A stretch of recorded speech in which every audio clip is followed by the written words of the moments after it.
I believe this is number 15 of the NATS IO Community Office Hours. Today we've got quite a treat. We've got Jeremy and John Noel both joining, and a couple some cool things we're going to go over. So we got a little bit of an agenda here. We're going to start talking about a NATS server release that just went out on Tuesday. So that's v2.10.19. It's a minor version, a lot of optimizations and stuff, but leading up to 2.11 release, which we're very excited about. Then we're going to go over ADR, actually, from the NATS architecture repository. And this is one of the upcoming features that we have a lot of people excited about in the community.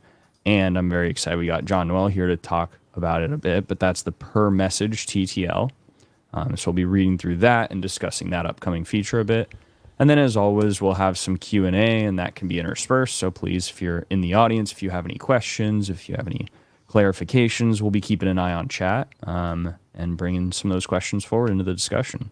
So welcome, Jeremy and John Noel. Jeremy, how are you doing this Thursday? Oh, I'm doing pretty good. I'm excited to talk about per message TTL and to, we're getting really, really close to 2.11. So there's literally so much in 2.11 we could talk about, and we'll probably be talking about for a good while. Yeah, I've had a couple good calls with John Noel, and I know we have several videos worth of content that we can do talking about a lot of these new features. So I'm quite excited. All right. Do we want to jump right into the 2.10.19 discussion? Yeah, let's do it. All right. So we've got the changelog here. I'll drop these into the chats. Jeremy, do you want to start us off? Yeah, so 2.10.19, and John Noel could probably talk a little bit more about it too. For the most part, no new features. Really, just a lot of optimizations here. There's some bug fixes, but like lots of really good internal server optimizations, especially when it comes to things like stuff related to monitoring, stuff related to some like control or data channels for like system events. We've kind of teased a couple things out there, and honestly, this has been from learnings for some of our customers and users of just very large scale deployments. I know, Jean Noel, you probably have boots on the ground knowledge of what motivated some of these things. But for the most part, like we're just seeing that server stretched in a lot of really interesting ways, especially for really large deployments. And this is kind of like the result of that. Yeah, I mean, it's continuing the our process that we have that where the 2.10 branch, right, is not getting any new features. Any new features are going into the current main or future 2.11 release branch. So 2.10 is our kind of like long-term support branch where all we put in there is bug fixes or potential improvements, but no new feature. Yep. Awesome. Was there anything that kind of showed up in this release, Jean Noel, that is worth calling out beyond some like minor fixes? I know some of these were pretty impactful, kind of, edge cases or large scale deployments. Yeah, a little bit. I mean, but it's still there's no reason not to upgrade, essentially, because if anything, you have always improvement in bugs, right? Always. Yep. There's nothing too especially anything that makes a huge difference all of a sudden, right? They're the same with the improvements. They're all small improvements, incremental improvements type of things. Anything big would probably require a complete redesign or change or something, and that's not something we're going to put into 10 branch. It's going to be going into the 2.11 branch, especially at this point, since 2.11 is quite is coming shortly. So awesome.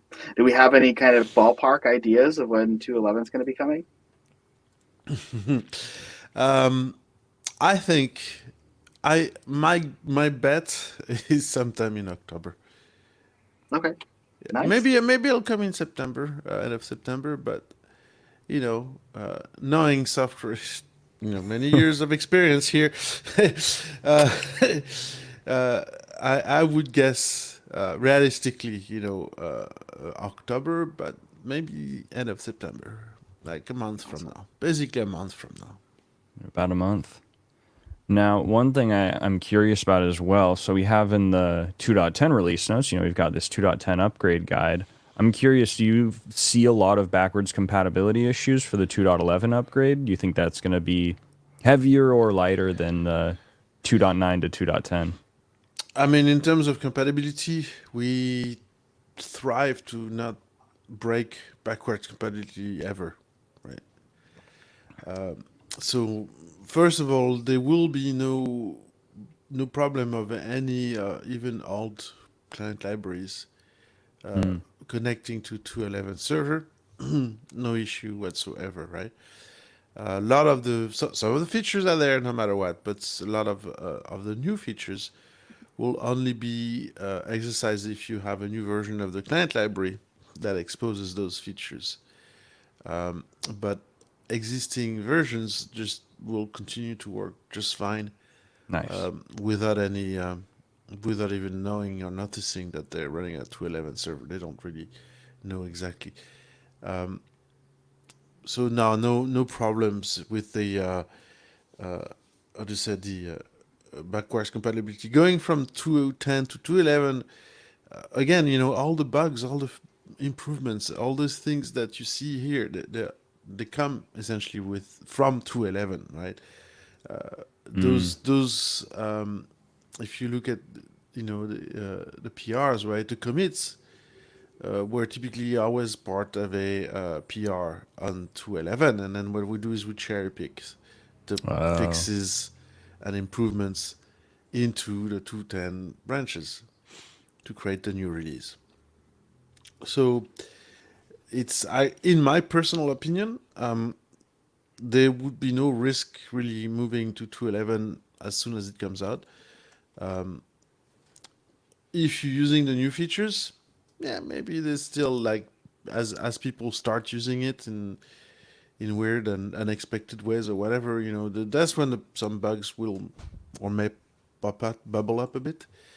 But if you're just running the same old application, we're not yet using the new features. Honestly, running to 11 is not, in my again personal opinion, not that risky compared to running to 210. It's the same fixes and all that, and there's some interesting changes in underneath the covers, anyways, that uh, you know would would provide more scalability, probably more speed, and typically, we're looking for more speed and less memory usage. Mhm. Yeah, and to kind of speak to the upgrade guide that was mentioned as well, like my impression of these upgrade guides has always been around like new considerations to have. You should be able to safely upgrade to these kind of like from 2.9 to 2.10, 2.10 to 2.11. But we have so many new features kind of packed in. It's kind of worth getting a up to date view because a lot of these new features affect a lot of the primitives inside of NATS in some interesting ways. And so while we really strive to maintain backwards compatibility, there's just a lot of new things to consider, and you can kind of take a look at that 210 upgrade guide, just an example of like here's how we introduce new features to you, and also how to consider utilizing them inside of your system. So yeah. And the backwards compatibility with clients, I think, is huge, of course. It's super nice to be able to do that kind of rollout at your own pace and not risk issues. But from understanding, again, it's mainly just as you're opting into new feature sets, you're gonna, not have clients that can access that. So like most minor upgrades, I think it's sort of adopt as you go, which is just so nice. And yeah, the client separation, I think, is one of the biggest things with that. yeah, Um, it's not an easy thing to solve for, right? Because like you'll have servers that you'll want to upgrade, but then you have clients, and those could exist in the cloud, but they could be at the edge, and maybe those yeah. have different upgrade cycles, different release cycles, and so there is still a lot of things to consider operationally when you have a complex deployment like that, for sure. Oh yeah. Yeah, not having to bring down a whole cluster is pretty significant part of distributed systems. You don't want to have to bring everything down for any deployment, really. Yep. Um, Great. Cool. This is fairly internal fixes here, but should be able to eke out performance. And anybody in the chat, I did post the release in chat if you wanted to check it out. If there's anything relevant that you have a question about, I'm sure one of us could answer it and dive in a little bit deeper into the particular PR. But again, should just be good optimizations across the board and general bug fixes. Yeah, and these bug fixes, some of them are for situations that are quite, uh, you know, often difficult to even reproduce in real life, right? They're like things that happen when there's this bug or these issues, and you restart it that way, whatever it is. So that's why it's not necessarily obvious. It's bugs that not many people run into, but they can, and therefore upgrading to this release, even if you look through the releases and say, well, I never saw that problem ever, so it doesn't really concern me, still probably a good idea, because it doesn't mean you'll never see it in the future. Yeah, absolutely. It's just good hygiene to upgrade to the latest long-term support thing. Anyways. Yep. So do we want to move on to the per message TTL bit here? Sure. Actually, before we do, could I make maybe a little bit of an announcement? Please. Cool. And so, as some of you who are, who've probably been watching a lot of these office hours, you've noticed that Nate's been kind of, taking the torch with office hours, which is awesome. And one of the reasons for this is that I've recently kind of taken on a new role at another organization. So, with really mixed feelings, I had to say goodbye to my employment at Synadia, and it wasn't an easy decision to make, because I love the community so much. I love creating content so much, but I just had an opportunity that I just couldn't pass up. The ability to start a software with some really good friends of mine, and so I really really loved this community, and I'm still going to be engaged in the community. I'm still going to be around, to hop on office hours, helping Nate create content, but kind of moving forward for as far as kind of community management, content creation. Creating more, rethink connectivity videos and doing office hours. Nate's going to be kind of heading a lot of that up, and working with folks like Jean Noel and more engineers at Synadia to get more Synadians kind of, out in front of the community, to kind of really represent all the different diverse thoughts and opinions. And so it is kind of sad for me to give that announcement, because I know we've built something really cool here, but it's not over. we have really good plans for continuing to move this forward, and so I'll be working really really closely with Nate, for the foreseeable future, to continue to build great content and do an awesome job running the community. So I'm really stoked to have Nate taking the torch. That's just a little bit of an announcement. And I'll still be around. So I'm still on NATS Slack. Feel free to ping me, and feel free to ping Nate if you have ideas or thoughts on where we can kind of take this content. And it's been a pleasure to serve y'all for the last couple of years, and to teach y'all a little bit more about NATS and this amazing technology. So I'm not going to be going anywhere from like the open source community perspective. I'll still kind of be in here and participating, but it won't be my full-time job anymore to kind of work on this stuff. So so that's the announcement. And I see Wayne in chat. I can say a lot of us at Synadia felt the same way. It's very sad to see Jeremy go, but we appreciate everything that he's done for Synadia and for the NATS community. I mean, the content and the educational stuff that you've put together is a huge resource. And I'm fairly new at Synadia, but even in my short time here, I've been just blown away by how much Jeremy cares about this software and the community and the education thereof. So certainly not small shoes to fill from my perspective, but I'm very excited, and both Jeremy and Synadia have set me up for success more than I could ask. So excited and really happy to have this role and just be kind of leaning into it a lot more. Like we said, Jeremy wasn't planning on it, but we did have all these plans here for me to help and support in the content. Now a lot of those just are fast tracked. So Yeah, We're yeah, definitely wasn't planning on it. It was kind of a opportunity that came out of nowhere. So yeah, but we're super excited for Jeremy too. We know opportunities like that are special as well, and getting to build stuff with friends. So, yeah, yeah, we wish you all the best, and we're excited again for the community aspect here. The fact that you are not going to be gone, you will still build things with Nats, and we'll yeah. sure drag you back here from time to time. That's going to be the cool part is that, I don't, sure, I'm leaving the job and the employment, but there's still all this community that I still get to participate in. So I'm stoked about that. Yeah, Yeah, yeah. We're all sad and wishing you good luck. And obviously, you're gonna be using NATS in your new company, right? Oh yeah, definitely. Yeah, I've So been digging through you the can source code invite and him back as a user, customer of NATS. yeah, exactly. yeah, I've been digging through the source code of my new code base because they already got started with for about a year or so, and they're using RabbitMQ. I'm like, yeah, we're pulling that out. So Oh man, I did see in the YouTube chat we actually had somebody Neo who said they just found out about Nats while looking for RabbitMQ. So definitely one of those pretty common use cases that makes a good fit. But awesome. yeah, well, Yeah, many people don't know that it's a bit like ancient history a bit, but NATS initially was the very initial version of NATS was built by by someone who didn't want to use RabbitMQ anymore. Because, so, uh, yeah, if you think RabbitMQ, you should definitely take a look at NATS. Maybe you'll find something you like more, like the person who created NATS because he didn't want to use RabbitMQ anymore because he had problems with it. So yeah, I good don't know move if I there, actually knew Jeremy. You that see, that's why they that want you deep to lore. join them. Do you have good ideas like that? Yeah. Didn't know it.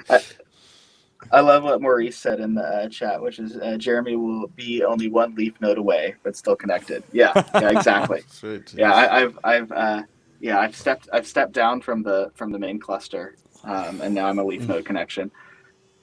Oh man, these analogies are on point. Oh man.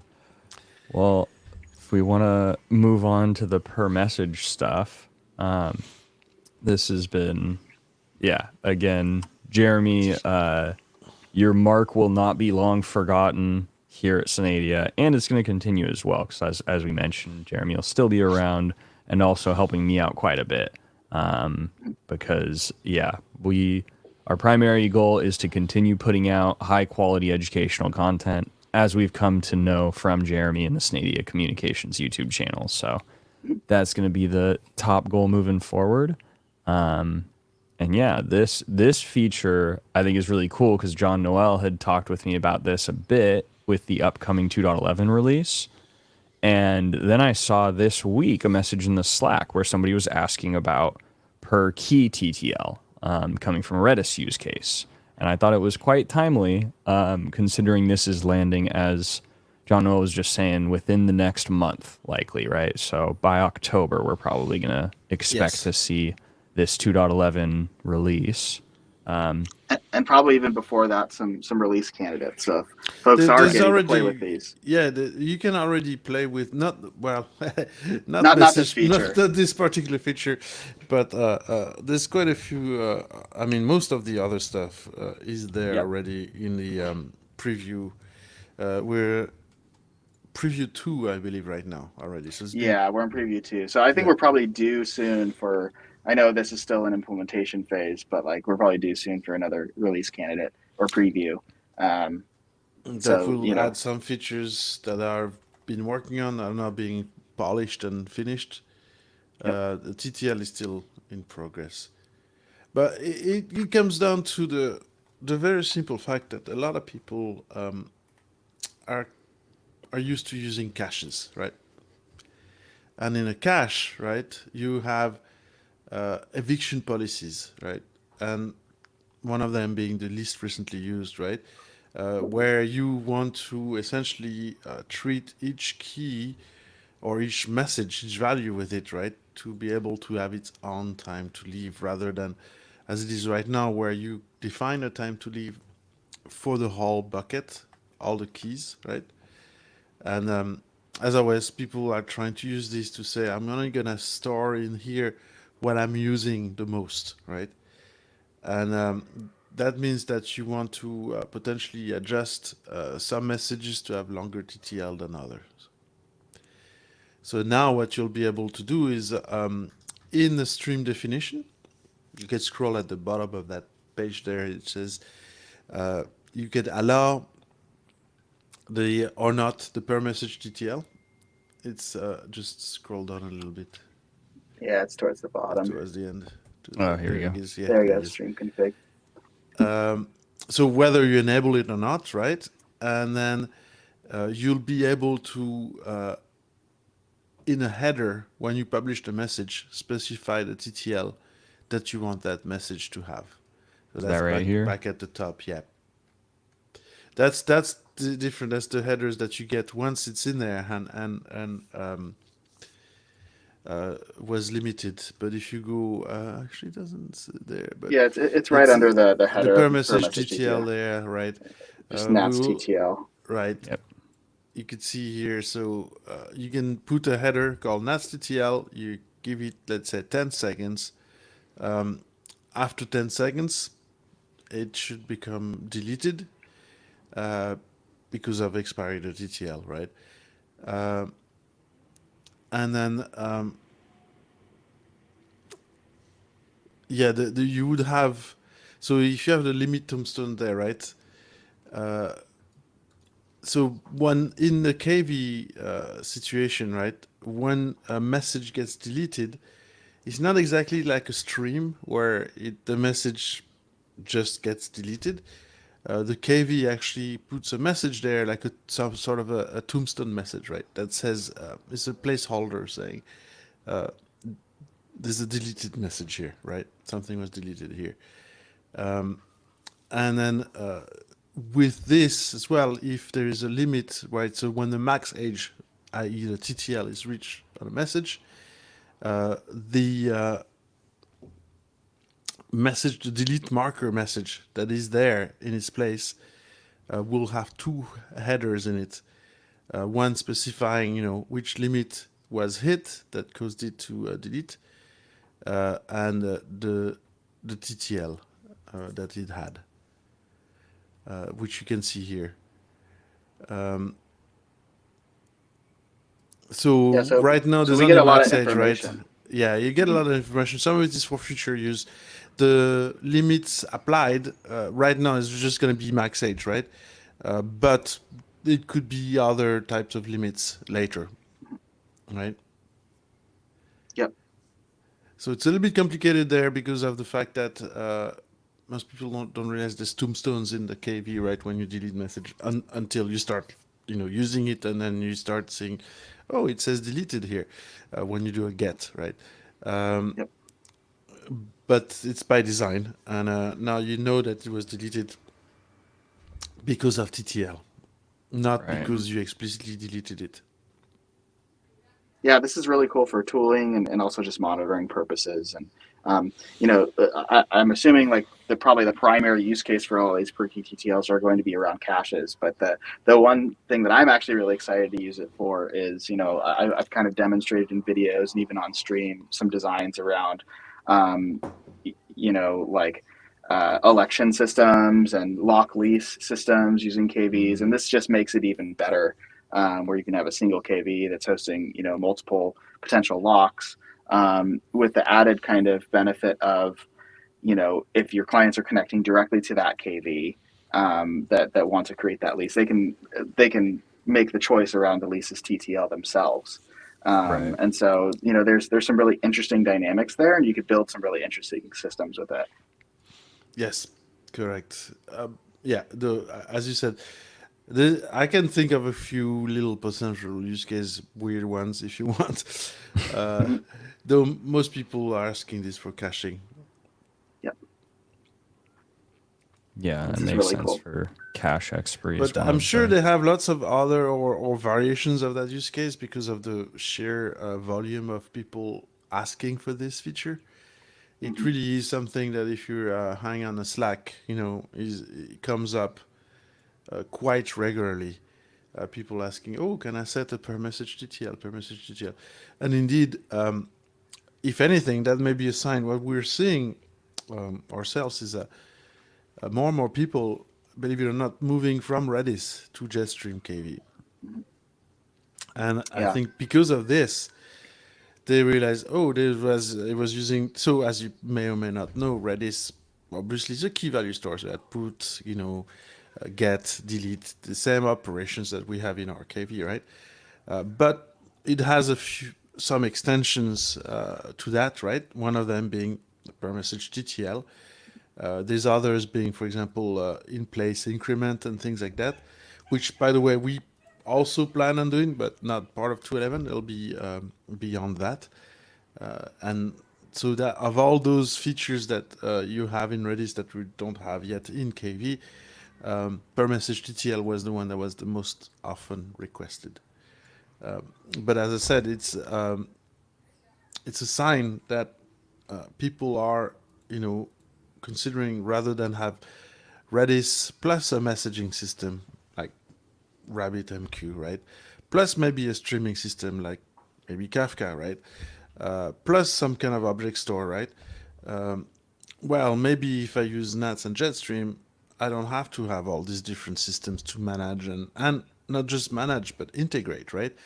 Now you have to manage security on Redis and map it to security on Kafka, to map it to security on the object store, on your messaging system, and so on, right? There you just have one system totally integrated, one API, and it's all inside a single 15 megabyte binary, right? So long story short, we're seeing a lot of people looking at the advantages of, going from all those different systems to just NATS. And even with the KV use case, right? I know, Jeremy, you yourself have done some performance testing as well, right?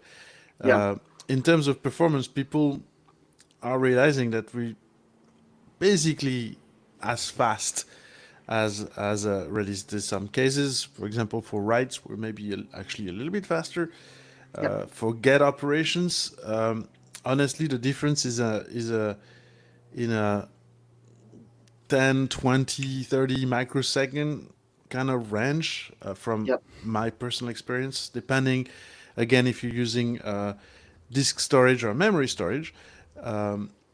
But because, as you may know or not know, Redis is memory storage with disk persistence for rehydrating, right? Yep. Well, in our case, we have the choice: everything in memory or just everything on disk with some caching happening in memory.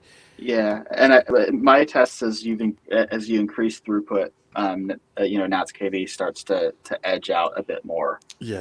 on concurrent requests than Redis. And so yeah, Redis does have a slightly lower latencies in those cases. Forgets, but Yeah, not for necessarily gets. for push. That's Yeah, also the difference, right? Because it's a KV plus messaging functionality. You cannot just yep, do put and get. You can also watch. Give me the yeah, updates as they happen, and that latency is a different ball game again, right? Where it may very well be that NATS is faster.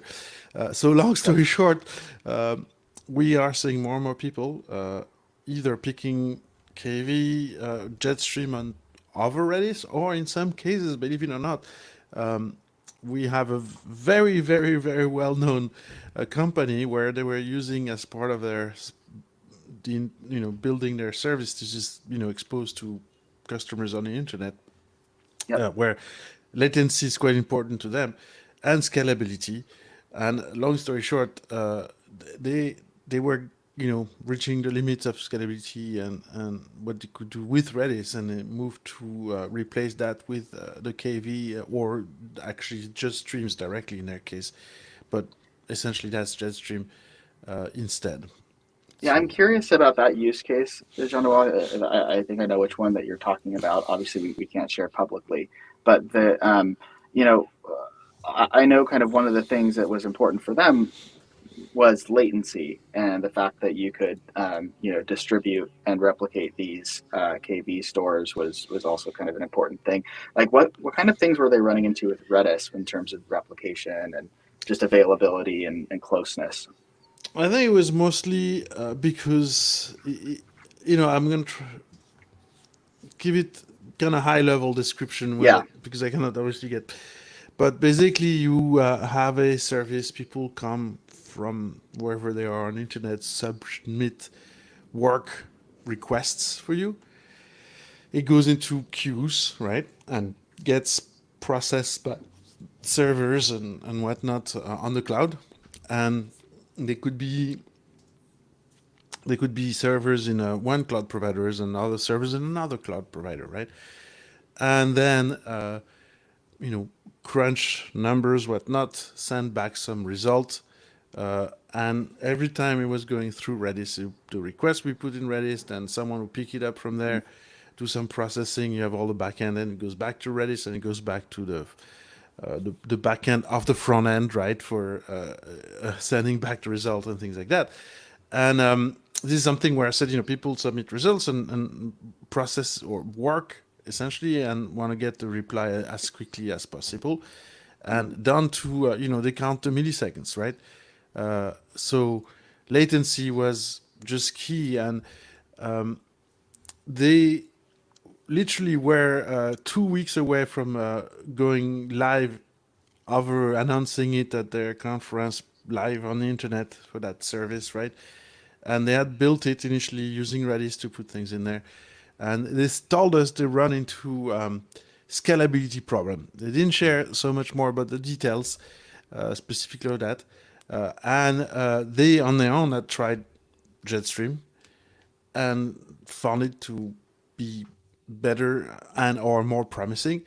And literally called us and said we need help because we're gonna change using Redis with KV, and by the way, we're going live in 2 weeks, or like yesterday or type of thing, something like that. It was literally 2 weeks later they announced at the big conference like that this service, blah blah blah. They had people in beta already, but long story short, that's the speed at which they moved, and it's they're still process. As I said, they would like the requests were put in Redis and reply to. So now currently they replaced the request being put into Jetstream instead, and they still had Redis on the way back, but they also removing that as well.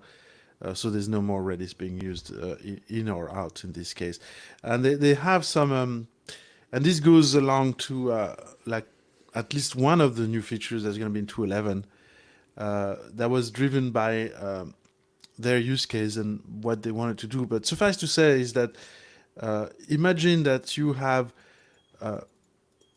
horsepower, CPU horsepower, rented in Amazon and maybe in 2 different regions, right?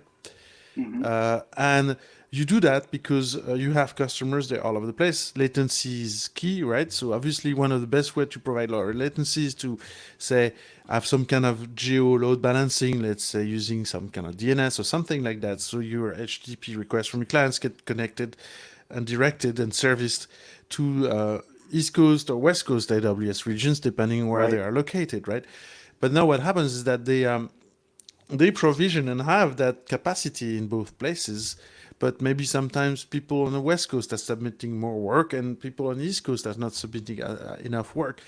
And long story short, there's a feature in 2.11 with the consumers that lets you, essentially the idea is to be able to steal work, i.e. so the West Coast as imagine a stream, right, with a lot of requests waiting to be processed. It's a working queue stream, right? So you know how many requests are there, how many messages are still, and not just that, you have workers locally that are putting messages, and there's a flow control there with the maximum number of acts pending, right? But essentially, you can tell at some point there's still so many messages pending available for delivery that we're not delivered yet to those workers because they're busy, and we don't deliver them more work until they acknowledge the work we've sent them already. And now you can have the same thing on the East Coast, but there's nothing there. So long story short, the workers on the East Coast can also consume from the queues on the West Coast, the stream on the West Coast, but they only get message if the number of pending messages is over a certain threshold. Yeah, I really do love this model a lot. 'Cause I remember you kind of talking with me about it about a month back, Jean Noel. But it's starting to get into that theme that, especially with things like NACS and everything like that, that we are starting to get into kind of that compute operations side of the house. And this is just another great example of like an alternative to, it's sometimes an alternative to what people would do with auto scaling. But if you already have a lot of provisioned resources, across these clusters. And it doesn't have to be East and West Coast, right? These clusters could be close together, but Yeah, or they the could idea be of Google versus AWS. Right, exactly, Same multi-cloud. yeah, thing, right? They're both in the West Coast, but you as I said, you rent CPU capacity. You're not gonna start on fire EC2 instances to handle requests. Yeah, hmm elasticity is slow, especially automatic elasticity, Right. because yep, in essence, and that's something that I strongly believe myself. I think elasticity is usually best if you can do it administratively, because you know ahead of time, right, end of the month, yeah, we're gonna need more processing. You in retail, okay, yeah, from October 1st till December 31st, you need more capacity because that's when you're selling most of your stuff, right? uh, but the automatic elasticity, I'm not a big believer in, because you're always looking for what the how far behind you are, and then you react. So basically, you're reacting after the 8 ball, right? It's already happened. You're already overloaded by the time you say, "Oh, I'm realizing I'm overloaded. I need to add more things." And then, secondary, in distributed systems, and there's a difference there possibly between stateless versus stateful distributed systems. right, Stateless distributed system, yeah, it's easy to scale them in and out. That's fine. We have that's request reply over NATS, right? With the queue groups.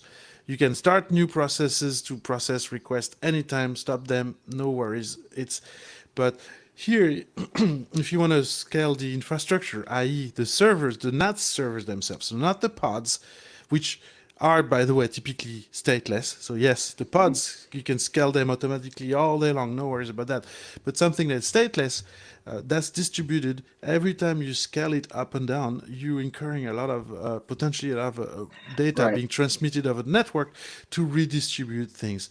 And if you're doing that because it's already overloaded, right? You're making things worse to some extent, right? Uh, Totally. And yeah, I was gonna say that there's a difference in models because obviously like something like a serverless compute does work, but it's under those very something like Lambda, it can work for this elasticity, but it's in a very specific model where it's the stateless. application is stateless, it's Yep. small, it's self-contained, it has a lot of constraints around it. And that was purposeful. It's because you can now make elasticity fast. You could warm things up. You could run applications in a way where they can have a much slower or a much faster cold start time.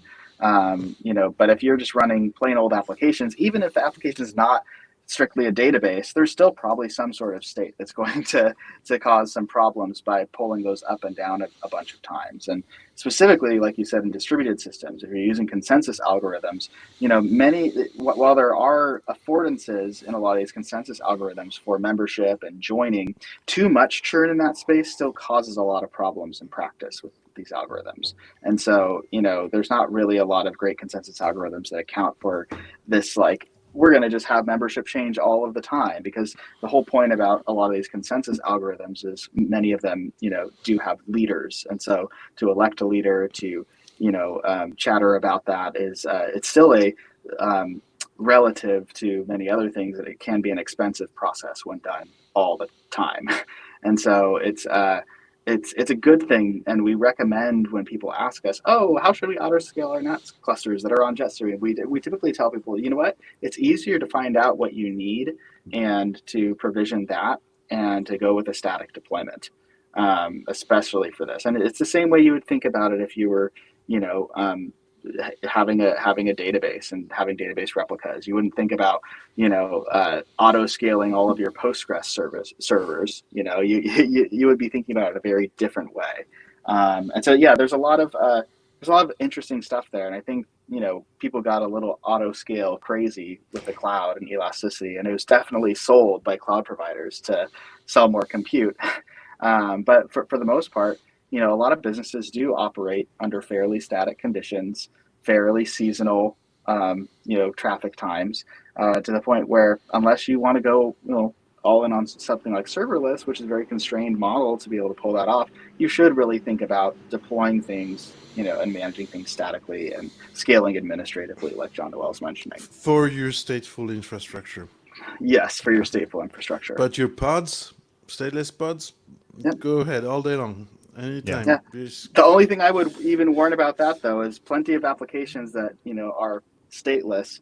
They still introduce some state to the point where pulling them up and down all the time still causes thrashing in practice. So think really critically about that. There's a lot of use cases where you get kind of stateless with side effects. It's stateless with an asterisk there. That's not always the cleanest stateless system. Yes, Yep. life has a way to not be completely black and white, doesn't it? Yeah. Well, I like I like the discussion just on auto scaling not being as free as I think it's thought to be. I'll always remember one of the first experiences I had at a new job, large organization, tons of people, and hundreds of thousands in AWS bills each month. And they had a new DevOps guy that was able to reduce annual billing by like 300,000 or 400,000 using quote unquote auto scaling features. But I was amazed at how much manual determination went into properly leveraging those auto scaling features. Because even that, a lot of it was manually, him figuring out those usage times and how static some of the, rhythms of processing loads were. But it wasn't just, we turned on switches in AWS and got the benefit. We had to really go through a lot of manual effort to actually reap the benefit there to a significant measure. Yeah, it's the elasticity itself is not the problem, it's the automatic elasticity. Right. Yeah. Yeah, and if you can, as I said, that's the smart way to do it, right? Figure out the patterns. If there's a pattern to be figured out, and in reality, and as I said, a lot of use cases, there is some things you can tell. The end of month, the black, October shopping season, whatever it is, right? Right. There's usually a pattern, and then if you can identify the pattern and scale ahead of time while you're not busy, this is for scaling up. Scaling down is less of a problem always, obviously, right? Then great, right? The same with scaling down, for example, with NATS, anyways, with the raft, with the replication, you will never be able to shrink less than a minimum. So if you're using R3, 3 times replicated streams, you will not be able to shrink your cluster less than 3, right? Same R5, you're gonna need 5 nodes, right? So there's a limit to how much you can shrink back down as well. Yeah, and I think kind of coming back to the larger discussion here too, and sort of, replacing Redis with Jetstream, replacing, your caching and your cache busting with Jetstream and built-in NATS features. As an architect, it's so refreshing to see innovation reducing complexity over time. Especially, I think, I come from a web background doing a lot of web services and stuff. It's so easy to add layers, right? In so many companies and so much tech, we kind of add layers, or we add systems, or we add components. And it's so cool with NATS how it's, this bottom-up evolution where you innovate the core at the kind of the protocol layer, the message passing layer, and then as you build up features, it leads to more simplified stacks. So much value add these days is a value add of a new service or of a new configuration or a new system, a new binary, whatever it is. That dependency tool chain, that complexity growth, I think is one of my biggest fears as an architect. And increasingly, I like seeing these features in NATS core that just removes the need for additional components, for additional considerations. Because that is where so many projects go off the rails, is when you're configuring 3 or 4 different systems to kind of get that cohesive persistence you're looking for. Yep. I would always joke at a couple jobs back that we call it assembling the Voltron. And we have these 2 or 3 systems that we had to coordinate to try to make something happen. That can get a little bit crazy. And, there's still always a little bit of that with NATS, especially when it comes to just, clients and servers and stuff like that. But at least you're not dealing with these like this spider web of technologies all duct taped together. Well, and like John Noah was saying too, I mean, the biggest problem there is carrying through security and privacy considerations as well. When you have 4 different systems, you have to be buttoning down all these different boundaries and interfaces, making sure you're retaining the same treatment, the same considerations for any PII, any private data, any secure information that's happening in the system. And I think those risks are some of the largest for sure. Yeah, they all manage differently. They have all kinds of different dashboards, maybe, or management systems. Security obviously always complicates things, and you know, and you gotta have knowledge on how to maintain and manage all these different systems. So it's more effort for sure, and you end up with, probably more pods and more instances, right, of EC2 machines, right? Right. And that adds up eventually, right, as well. Let's put more proxies in between everything, so more sidecars, more load balancers, more proxies and reverse proxies, and more VMs. Jeff Bezos needs the money. That's right. Yeah. That's a good one. Yeah, I mean, it's such an underrated feature of NATS, but I noticed that it, like when teams start adopting it for more and more things, they start realizing like, oh wow, like security is actually a really big deal for this, like for this implementation for us, and it really truly is super underrated, because the alternative to trying to unify a lot of your security technologies is, like we were just saying, let's put like reverse proxies in front of everything, and that would be like our gatekeeper, because we just simply can't control, we can't agree on a protocol to use for everybody to communicate. And Right. maybe if we do, it's HTTP or whatever, and so we have to use proxies anyway.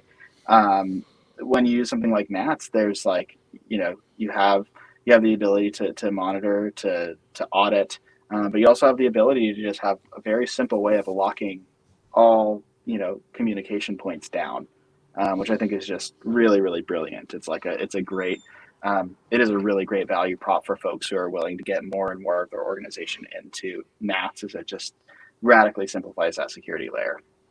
Yes, and the ability to, which is not very common. Maybe you guys know of other systems that do it, but the Auth, what we call the Auth callout, the ability to integrate with an existing identity provider, right?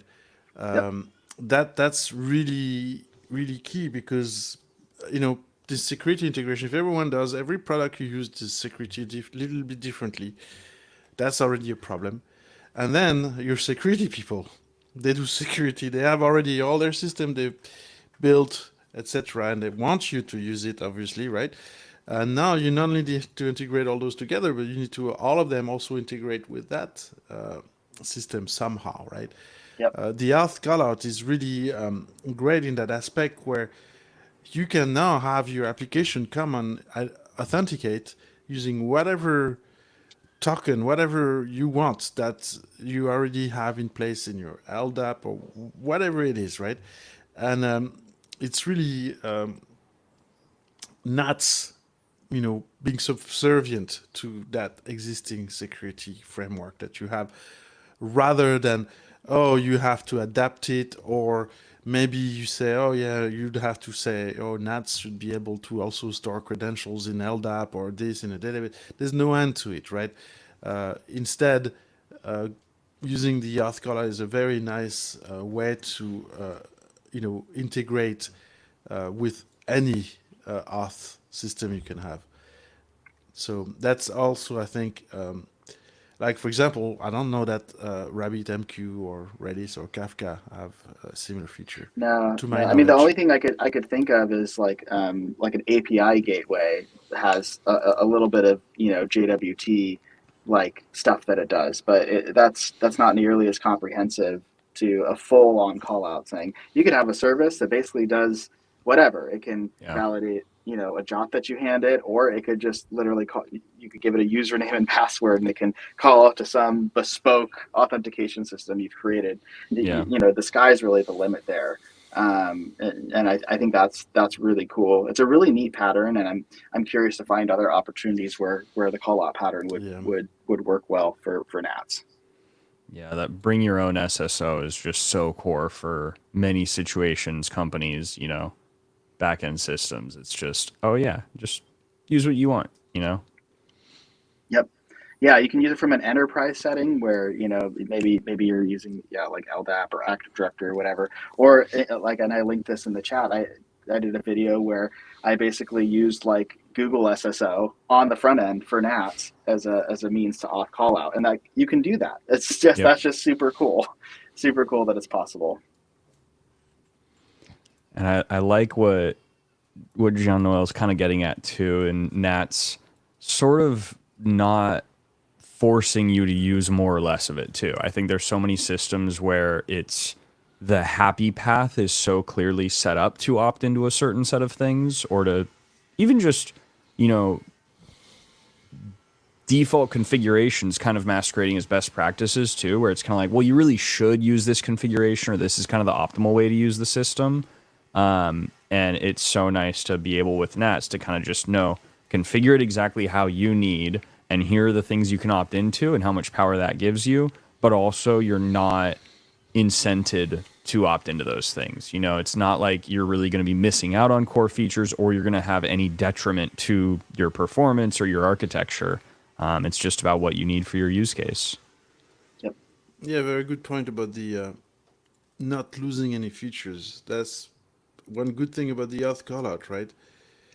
You have the ability to insert whatever logic you want to do that mapping versus the way that your existing security system sees the world and rolls, right?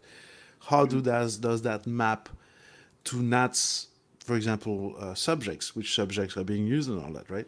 There's no right or wrong there. There's nothing you could do, like, for example, in the server code itself, right?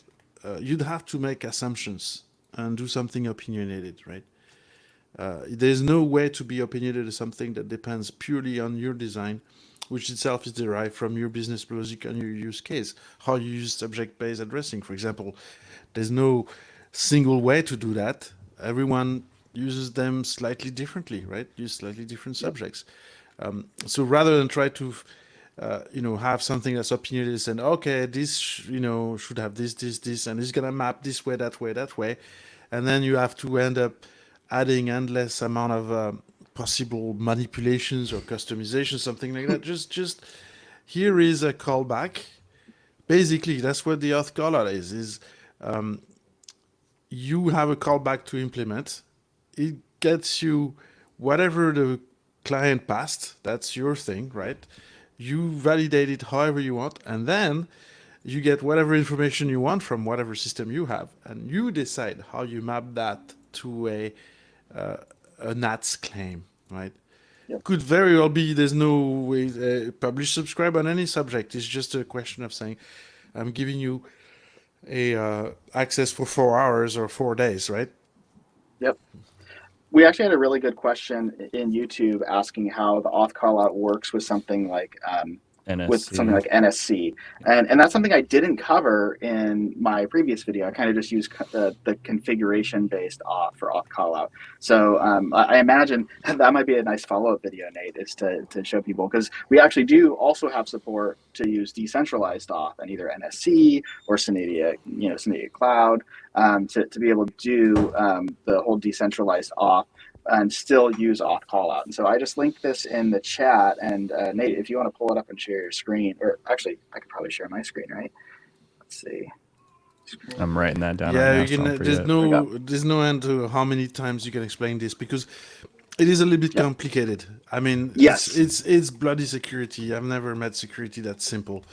I think if it is too simple, the security guy's like, nah, that must not be good. It must be complicated, surely. Yeah, exactly. But yeah, so can you explain a little bit? Maybe that's one thing that I know comes up often. What's the difference between centralized and decentralized auth? Yeah, that's a great great point. So just to explain, So you're not somebody asked, getting out of it before you're getting the I hard know. questions. Yeah, I know. We You're have not out 5 minutes, yet. so let me explain.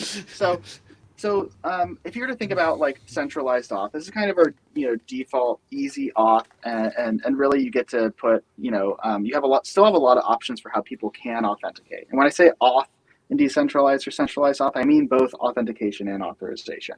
And so so you can think of your authentication of like what are you using to prove that you are who you are. You can use a username and password, which is not particularly secure, but really easy for just kicking the tires and testing. But if you want to go to the centralized auth route and be a bit more secure, you can use something like N keys as an example, which are just this public-private key pair that's ED25519 encoded. And so you can use those, and we actually use N keys for both centralized and decentralized auth. But the difference between the two is the centralized auth, you're going to be having the configuration of what determines an account or tenant, and then what those users or client credentials are, and all that's going to be living inside of a configuration in the server. Now, this might be totally fine if you just have one server, right? If you just have one NAT server running. But as soon as you get to a cluster, now you have 3 servers, so now you need to update the config for all 3 of those so they can kind of know. And if you're doing a super cluster or leaf nodes, now you have to update the configuration for all of those, and depending on how they're set up, you might have slightly different configurations for them. But as you start having a larger system, it becomes a lot more tricky to try to maintain authentication inside of config. And so the whole point about decentralized auth is it's more of a system to be able to not have to update these server configs in order to maintain maintain your authentication and authorization policies, users, things like that. What this results in is you have to restart servers a lot less or reload configurations a lot less for servers, which is great. And you don't have to think about the operations of having to update these configurations. It does result in a bit more complexity because we use a lot of cryptography and something we call a trust chain to be able to kind of validate and verify these users. One of the cool things about it, if you were to think of more of a centralized security model, you'd have like users inside of a database. And the cool thing about this decentralized security model is like your users actually, like the NAT server knows nothing about them. The NAT servers actually, they don't store any private keys. All they know about is the operator, which is like this top level thing, and they know a little bit about these accounts that they delegate to. But the reason we call it decentralized is because, one, we don't really store anything in some centralized location beyond operator accounts, and also we call it decentralized because there's a lot of delegation going on, where instead of trying to have one entity manage all of these different user profiles, and then you're figuring out from a security policy what that looks like, you're actually delegating trust to from one operator to a particular account. A perfect example of this, I know we're at time, but I'll just finish by saying this, is what we have in Synadia Cloud, where we as Synadia are the operators, and you are tenants, and you're allowed to create as many users as you want inside of those constraints. We might give you constraints in terms of like, hey, yeah, this is how much Jetstream you can use, this is how how many connections you can have, but then go wild, like do whatever you want. Otherwise, and it's this kind of like delegated trust model that really works out well, to the point where it's like we can even set it up to we don't even see like there's a lot of stuff that inside of your account that we don't even observe and can't even observe in this kind of delegated trust model. And so the reason it's called decentralized is because it takes a lot of these tenets from like zero trust decentralized models of computing and security and tries to apply them in the context of NATS from a distributed systems perspective. So I know it can be really complicated, but if you read up on some zero trust security ideas, you'll start seeing that there's a lot in there. I wouldn't go so far as saying NATS is fully zero trust, because there definitely are some trade-offs that were made there for ergonomics and user experience and things like that. But we definitely have a lot of zero trust constructs in our decentralized auth model. You can Would you say that's a how... good description, John Wall? No, yeah, it's pretty good. Yeah, you did a good job. Yeah, absolutely. Especially on so little time. yeah. I have a whole video on it, by the way, if you want to see a full breakdown of what that means. On the, is that the auth callout video that you're referring to, or There's the the auth callout decentralized video, trust? but then there's a decentralized auth video that was one of my earlier videos, but it's still super, super relevant, and I kind of break down how it's all modeled. Yeah, I'm gonna see if I can grab a link for chat on that. But yeah, as we kind of bring things to a close, any final thoughts? Thank you again, both of you, for being here. This has been an awesome discussion. Decentralized auth. Let me see if I can grab the link for that video.